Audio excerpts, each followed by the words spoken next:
Welcome back, everybody. Today we're getting into this upper receiver group, as you probably guessed from the title of the video. So what we have here is the Bravo Company USA. This is their 11.5-inch 5.56 upper receiver group, and this one has the front sight block. So that is the news.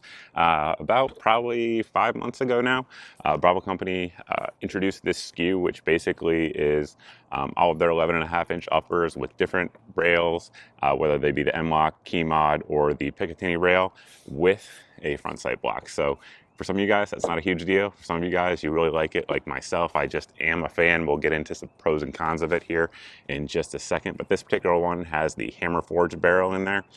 So let's head out to the range, see how it shoots, and then come back and get into all the different details of the upper receiver. Time to see what kind of groups we can get out of this upper receiver here. The lower right now, this one has the Geissele SSF trigger in there, so can't complain about trigger. We have a 1:8 platinum scope here with the Griffin MOA reticle from Primary Arms, and target downrange at 100 yards. In the gun right now we have M193, so 5.56, 55 grain stuff, and we'll see how it groups, and then after that we'll run some match grade loads through it for you.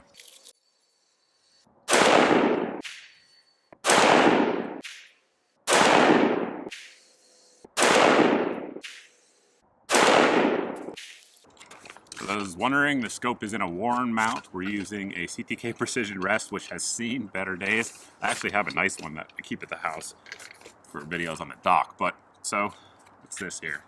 All right, some Gorilla ammo. This is 69 grainer, a 223 chambering with the Sierra Match King OTM loading. And I should also mention we have an A1 flash hider on there. That's what I was using to mount the Gemtech Halo that you guys have probably seen so far in the video. Let's see how this does.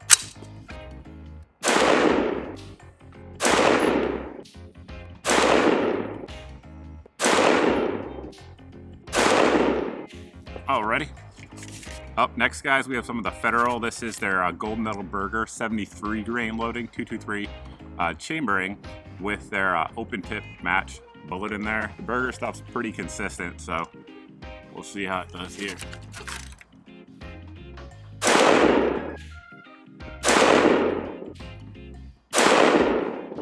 If that one was pulled right, I can't see it, but if it was, that was me.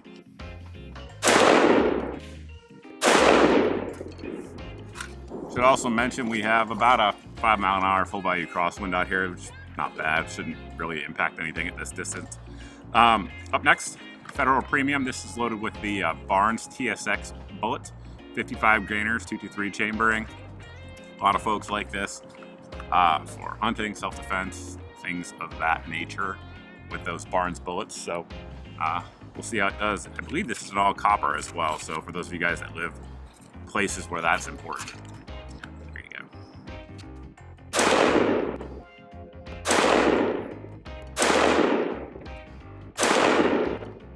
Let's go check them out. The first group with the M193, right at 1.75 inches. Then we went over here with the Gorilla 69 grainer. And center to center, we're just under an inch, like 7/8 of an inch with that one. I'm not sure where I went after that, but I'm pretty sure this was the 73 grain Burger load. We're right at an inch on that one, center to center. And I think that one there was the TSX load. If not, I might have reversed those last two. Right at an inch and a half with that one. We'll start out at the front of the rifle and work our way back for some semblance of order, tip to butt, if you will. And this one here came with the A2 flash hider. I actually changed it over to an A1 flash hider. Reason for that is we were using the Gemtech Halo titanium suppressor, which mounts to either one of those, but in order to be lazy and not use shims, I went with the A1. However, it comes with the A2. You also have the option over at Bravo Company's website of adding their Gunfighter muzzle device to it.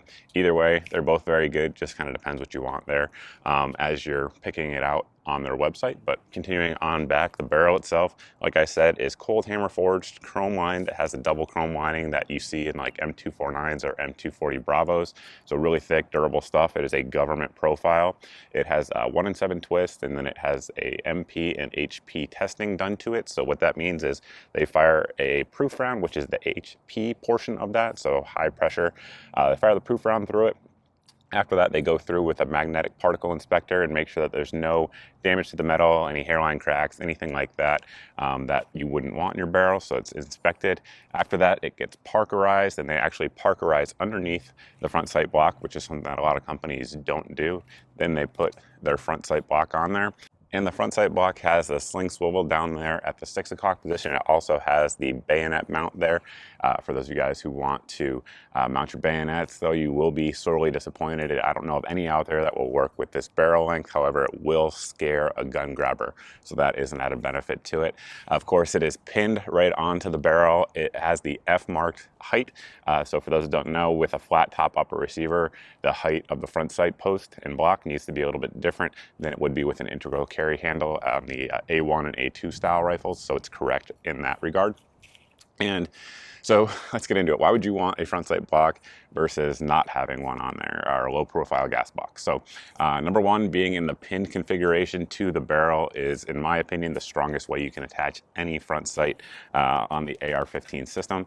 There's just nothing that's going to happen to it. Even if you had like an IED go off and it knocked your rail out of alignment, generally speaking, your front sight block is still going to be alignment, at least with your barrel, and is much less likely to ever get out of alignment. Additionally, it's always there. So if you're using a red dot or a holographic sight and you go to grab your gun and engage, and for whatever reason, say your battery's dead or you didn't turn it on or whatever the case may be, that optic essentially just turns into a large ghost ring aperture, and at CQB type distances you're still able to get the job done. So it's always there, whereas with a flip up front sight you might not have that, and it might be down when you need it. So there is that advantage as well. I certainly like it. The disadvantages to it is that it adds about 4.6 ounces. Of course, a low profile gas block is going to be lighter than that, no doubt about it. Additionally, it limits the length of your handguard. So those of you guys who really like to run a longer handguard and get that C-clamp out there, with this particular setup, you're not gonna have that. We only have the MCMR 7 on there. So you have essentially a 7-inch long rail. Now, again, for most folks, it's going to be just fine. You can mount your lights, lasers, all of that stuff, and still have a pretty ergonomic package, but it is a downside. You don't get to add a little bit more rail that you would get without it.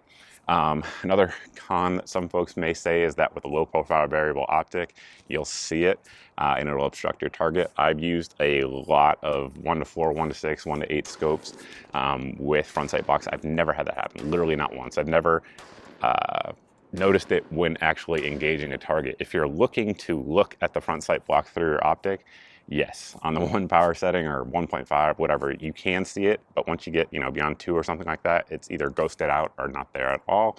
And even on the 1 setting, again, it's never given me a single issue. It's never stopped me from being able to identify a target or anything like that. If you look at the target, you'll be good. If you look at the front sight post, it'll probably bother you. Continuing on back, we do have the MCMR handguard. Now, all of Bravo Company's free-floated handguards are going to have the same interface in terms of barrel nut and how they lock up. So essentially, you have a barrel nut, and these two pieces here interface with it that are on the outside. It is steel, and then these screws go through, and once one is set, the other one is screwed in, and essentially it locks into itself. It's a super secure, super durable system. There are other companies that are actually licensed it from Bravo Company, but they have it on their MCMR, their QRF, which is their 1913 spec rail, and then also on their key mod rail. This upper is available with any of those options. It's also available without the handguard on there if you guys want to add whichever one you want to. However, the MCMR is excellent. For the weight, it's super hard to beat. It has the M-lock attachment slots at the 3, 6, and 9 o'clock position, but also at all of the different intermediate positions. It does have the T marking on top for those of you guys who want consistent placement of your lasers or anything like that. And then has these little vent holes that go along the top as well to help cool it down. Again, for the money, it's simply one of the better ones out there on the market. If you're looking to set it up in a pistol configuration like we have it here, again, the 11.5 inch, according to what the ATF says now, with most of your receiver extensions will allow you to add a vertical foregrip as well. Additionally, one of the benefits that I didn't touch on when talking about the barrel is that an 11.5 inch barrel versus a 10.5, which is a lot more common probably out there, it's going to give you 40% more dwell time. So essentially what that means is the time from when the bullet passes through the port and goes out the barrel. What that does, what that increased dwell time does, is it just makes it more reliable in a different number of conditions. So in extremely hot weather, in extremely cold weather, with really hot ammo, so like M85A1, the new stuff that's going out there, or even with like Wolf or Tula, there's a lot of different things that go into the timing and cyclic rate of an AR-15, and that extra 40% dwell time, in my opinion, and probably others as well, definitely makes it a more reliable system across the board. Are there 10.5 inch guns out there that work? Sure, I have a couple, they work fine, but if you really want that reliability, definitely would look at an 11.5 for sure. Once again, we're moving on back, this time to the upper receiver itself. It is made out of forged 7075 T6 aluminum. It has the Type 3 hard anodizing, dry film lubricant on the inside as per mil spec. And this one here has Bravo Company's forge mark on there. That's a relatively new thing for Bravo Company to have their own forge markings on there. And then because we have the hammer forged barrel, we do have the BFH engraving there on the side as well. We have our shell deflector for you lefties out there so you don't get smacked in the face with brass as it's ejecting. We also have a forward assist, which I like. I know some of you guys may not like that. It is what it is. I should also point out, guys, Bravo Company now, as of when I'm filming this video, has a different upper option available. So it basically has I think they're calling it the Gen 2 upper, but it's reinforced in this area, and that is for greater accuracy, greater stability, rigidity. I have not tried one out to date. Hopefully I will in the future, but that is an option. Again, when I ordered this, that was not an option. So it was still in the prototype phase, I believe. So you guys can see in there, we do have a chrome chamber, chrome bore, and we have the M4 feed ramps in there.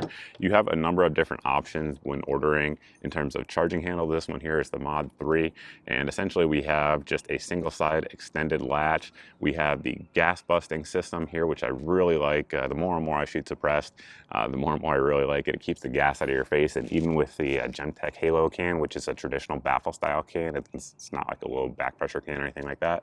I did not have any gas in the face issues at all shooting long strings of fire, so that certainly is a good thing. Now the bolt carrier group on this particular upper is of course Bravo Company's. I chose to add it to it. You guys don't have to add it to it when you're ordering if you don't want to, but in my opinion, Bravo Company's bolt carrier group is probably the industry standard, if not among the industry standards out there. They do a very, very good job in terms of quality control on all of the different components that go into it. If you guys haven't seen Larry Vicker's video on it yet, on that process over on his YouTube channel, I highly recommend you check it out. It's very interesting. And I like the manufacturing side of stuff. I tend to learn things from it. So our bolt, of course, is 158 Carpenter steel. It does have the MP and HP testing done to it, just like the barrel that we talked about. Again, they fire the proof round. Then after that, they do the magnetic particle inspecting to it. And it does have the O-ring as well on the extractor as it comes from the factory. We have very good staking there on the gas key, as you would expect. Chrome lining there on the inside where the bolt is riding, as well as chrome lining there in your gas key. It is full auto profile, mil spec in every way. However, like I said, the QC that goes into these things really is one of the things that separates Bravo Company from other competitors out there on the market. I think we've hit all of the important details on the upper receiver with a couple different exceptions. And as I just looked at the monitor there, it is a bright, sunny February day. It's in the 70s here, which is why I'm out here rocking the t-shirt. But sorry if there is a glare off of my head, but the two important things that we didn't talk about is going to be reliability and price point. So reliability, this upper receiver has just over 1,500 rounds through it at this point, has had a grand total of 0 malfunctions. The majority of ammo was M193 that we put through it, and the majority of the time it was run, we ran it with this lower here, which is a Bravo Company lower with the SBA4 adjustable brace on there. Has a H buffer for those of you guys wondering. And then additionally, we ran it on one of my select fire lowers for probably 300 of those rounds. So had no issues at all with the select fire firing. So good to go there on that front. And that was suppressed as well. So that's a lot of variables going into the action. And again, like I said, that 40% dwell time definitely does help with all those variables there. So the other thing, of course, is going to be cost. So the 11.5-inch uppers from Bravo Company with the front sight block are going to start around the $500 mark. Don't quote me on that particular one. However, the ones with the hammer forged barrels are roughly starting around the $600 price point. Again, that could change if you guys are watching this down the road in the future. So they're not inexpensive, but they're not super expensive either. Trust me, if you guys look around the internet, there's some upper receivers that you guys are going to find that are going to be, way double, triple that in terms of price. So really, it's, in my opinion, Bravo Company, their stuff is priced as a duty grade rifle that you can absolutely, trust your life to, but you don't have to break the bank to get. And I would say that this particular configuration is fitting with that as well. Like we said, this one here with a brace, you can still run the vertical foregrip. So I think it makes it an attractive sort of truck gun option. Again, that front sight block's always going to be there, even if your battery dies or you forget to turn your optic on. You can buy yourself some time by getting some rounds downrange just through your optic, and then turn it on or flip your backup sights up or whatever you need to do. So I do like that option there with the front sight block.